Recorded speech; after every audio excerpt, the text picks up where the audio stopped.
Apakah kalian percaya dengan sikap Anies yang tiba-tiba berubah toleran dan pluralis? Kalau saya sih sama sekali tidak percaya. Apa yang dilakukan Anies Baswedan, saya tidak yakin 1000% kalau semua itu ikhlas dari hatinya.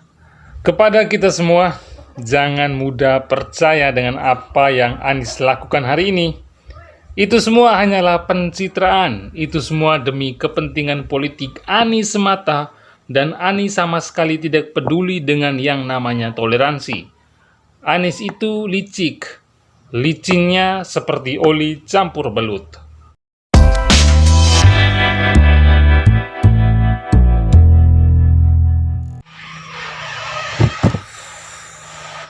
Menjelang Natal 2021 yang lalu, Pak Anies tumben rajin masuk gereja. Bahkan dalam sehari, Gubernur Anies 2 kali masuk gereja. Yang pertama, dia mengunjungi Gereja Katolik Damai Kristus di kawasan Duri Selatan, Tambora, Jakarta Barat. Anies datang ke gereja yang pernah pada tahun 2013 lalu sempat digeruduk ormas terlarang FPI. Anies datang untuk menyerahkan izin mendirikan bangunan atau IMB, sekaligus menghadiri proses peletakan batu pertama pembangunan gereja Katolik tersebut. Anies mengatakan pembangunan gereja Katolik Damai Kristus ini diharapkan bisa membawa pesan ketenangan sekaligus keteduhan karena Jakarta adalah rumah bagi semua kalangan. Oleh karena itu, jika Jakarta menjadi rumah bagi siapapun, maka kesetaraan dalam kesempatan menjadi hadir di tingkat operasional. Lalu, kita semua berharap agar apa yang kita kerjakan bersama-sama, yaitu menghadirkan keadilan, membangun persatuan benar-benar bisa tumbuh di Jakarta, ucap Anies.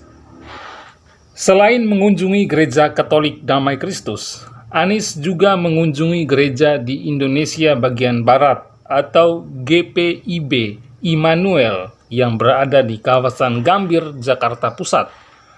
Anies datang ke gereja Immanuel tersebut untuk meresmikan revitalisasi gedung tersebut yang sudah berdiri sejak zaman penjajahan Belanda.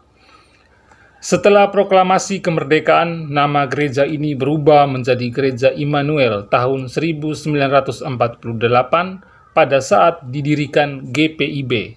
Dan setelah direvitalisasi, kita semua berbahagia karena bisa digunakan untuk menyambut Natal tahun ini, ungkap Anies Baswedan. Sebagai tambahan, Pemprov DKI Jakarta sendiri memiliki 4 agenda di sejumlah gereja di Jakarta menjelang Natal 2021. Agenda tersebut antara lain peresmian GPIB Immanuel di Jakarta Pusat, peletakan batu pertama pembangunan gereja Kalvari di Lubang Buaya, Jakarta Timur, dan GPIB Pelita Jakarta Timur, serta penyerahan IMB Gereja Katolik Damai Kristus di Duri Selatan, Tambora, Jakarta Barat. Selain mengunjungi gereja, Anies juga mengucapkan selamat Natal kepada seluruh umat Kristiani. Lewat akun Instagramnya @anisbaswedan, dia mengucapkan, atas nama Pemprov DKI Jakarta, kami mengucapkan selamat merayakan Hari Natal 2021. Anies pun berharap, semoga perayaan Natal tahun ini berlangsung dengan aman, damai, teduh, dan reflektif, dan bisa menjadi babak baru untuk menyusun langkah di tahun baru 2022 yang kita ikhtiarkan bersama menjadi tahun yang lebih baik, lebih teduh, dan lebih membahagiakan. Anies juga mengajak semua warga antar umat beragama saling menjadikan Jakarta kota yang bersatu. Kata Anies, mari kita saling bergandengan tangan, berkolaborasi, dan sama-sama menjadikan Jakarta sebagai simpang temu lintas umat beragama, sebagai rumah yang mempersatukan kita semua. Rupanya Anies Baswedan tidak takut akan murtad dan tidak takut akan berkurang kadar keimanannya kalau mengucapkan selamat Natal. Dan Anies sangat-sangat tidak mengindahkan perintah beberapa ulama atau ustadz yang mengharamkan mengucapkan Selamat Natal. Pak Anies, awas loh. Anda bisa masuk neraka. Oke, teman-teman. Apakah kalian percaya dengan sikap Anies yang tiba-tiba berubah toleran dan pluralis? Kalau saya sih sama sekali tidak percaya. Apa yang dilakukan Anies Baswedan, saya tidak yakin 1000% kalau semua itu ikhlas dari hatinya. Tapi itu hanya sekedar pencitraan semata. Dan apa yang dilakukan Anies itu hanyalah untuk kepentingan politik semata. Itu semua sudah dikalkulasi Anies, baik untung maupun rugi. Anies sadar betul kalau dia masih bertahan dengan kelompok intoleran dan radikal, maka dia akan kalah kalau 2024 nanti dia mencalonkan diri sebagai presiden. Sebaliknya, kalau dia bersikap toleransi dan berusaha menjadi tokoh pluralis, maka dia akan mendapatkan banyak dukungan dan simpatik masyarakat. Walau Anies tahu kalau apa yang dia lakukan akan membuat kelompok intoleran marah. Tapi Anies sadar betul kalau dia masih tetap memilih bertahan dan mendapatkan dukungan dari kelompok intoleran, maka peluang dia akan kalah dalam kontestasi Pilpres mendatang. Anies selama ini berusaha memperbaiki image buruk yang selalu melekat pada dirinya, kalau dia adalah gubernur produk isu SARA, jual ayat dan mayat.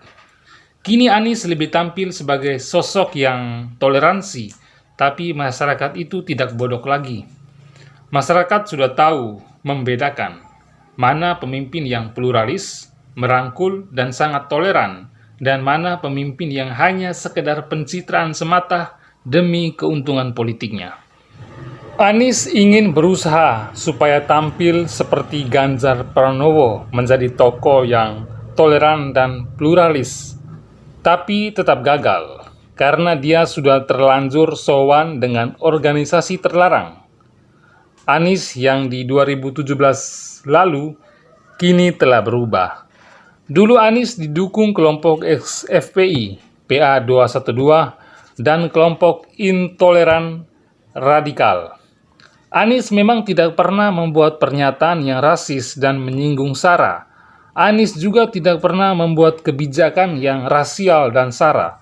Tapi Anies memang didukung oleh kelompok seperti ex-FPI, PA212, kelompok intoleran dan radikal. Kelompok-kelompok itu kemudian mengkampanyekan haram memilih pemimpin kafir. Orang yang dukung Ahok kalau meninggal jenazahnya tidak disolatkan. Teriak penjarakan Ahok, Ahok halal darahnya, dan lain-lain. Pokoknya, kampanye anti-Ahok tersebut sangat mengerikan. Dan Anies tidak pernah sedikit pun melarang pendukungnya untuk tidak membawa agama atau memainkan politik identitas dalam Pilgub Jakarta. Tapi malah sebaliknya, Anies sangat menikmati karena merasa dia sangat diuntungkan. Tapi saat ini, yang bikin kita kaget, kok Anies tiba-tiba berubah menjadi toleran. Padahal dulu dirinya sangat mendukung rasis dan SARA. Kepada kita semua, jangan mudah percaya dengan apa yang Anies lakukan hari ini.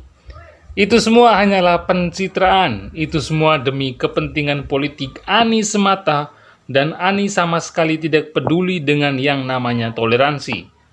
Anies itu licik, licinnya seperti oli campur belut. Terima kasih, saya undur diri dulu.